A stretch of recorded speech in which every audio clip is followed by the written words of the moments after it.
So I'm 68 years old. Oh, thank you. How great of you. Yes. What that means is that I went to school back in the Eisenhower administration. And while I was on the school board of Richardson ISD, right here in the Dallas-Fort Worth area, Region 10, yes, I always had these geezers walking up to me, and I'd say, well, education ain't what it used to be. And I would look at them and think, thank God, with you as Exhibit A.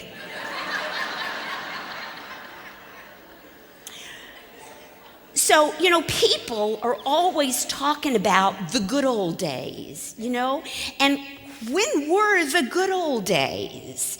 I mean, who knew 2007 was the good old days before the crash of 2008? Did you feel like it was a good old day back then? No. So we're going to talk about the true good old days of education when it was good. Now, my education personally was all about memorize and regurgitate. And apparently, I was quite good at regurgitation. Never learned much, never had to think, never really had to solve a problem, maybe until I was on the school board. So apparently the educational system worked, just eventually, right? So let me just give you a little walk down memory lane. Okay, this is me. I was a happy child. Poorly dressed, even by 1947 standards, but still a happy child, yes. And this is my first grade classroom. So I want you to see that there's all the little students, and I'm the little face over there in the back corner, and there's my teacher. All the teachers look like that. I don't know how you get that body shape. I don't get it. And what you can't see are the black lace-up shoes that had a heel about. Where do you buy that stuff?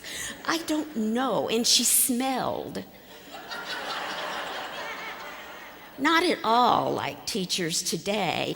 Now, we were outside in a portable building because, the baby boom started in 1946, and I was 47, so I was part of the very first flange of landing forces from the baby boom. And apparently, educators back then did not have access to arithmetic so that they could figure out that if 20 bazillion kids showed up in kindergarten, then approximately 6 years later, 20 bazillion kids were going to show up at the junior high.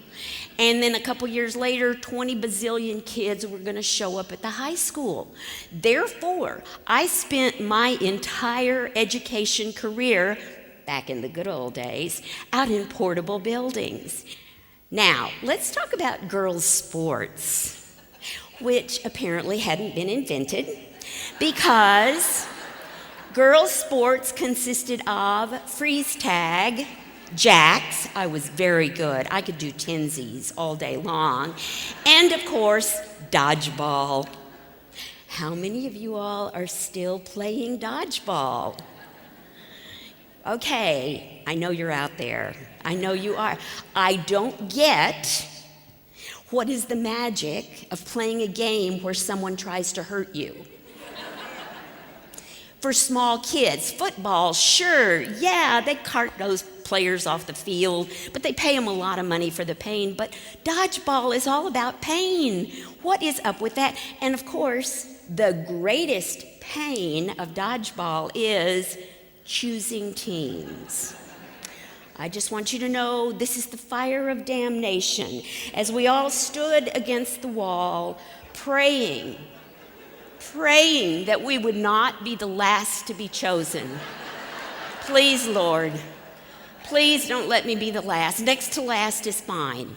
Please, Lord, no, yes. I hated choosing teams. Now, this is my 6th grade class. I found this picture not long ago in a beautiful, lovely album that my parents had laboriously and with great love and adoration put together, and I had chunked into a box and never looked at again. But I found it, you know.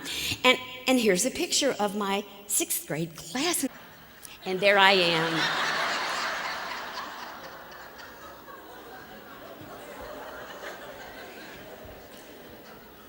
Yeah. Cute headband, you know, with my ponytail, which is, you know, over my shoulder here, and the little curly bangs on the side, and the dress. Isn't that lovely? But you can't get that body shape just like on your own. You have to have constructed garments underneath, so I've got on the big petticoat. And of course, look at those shoes.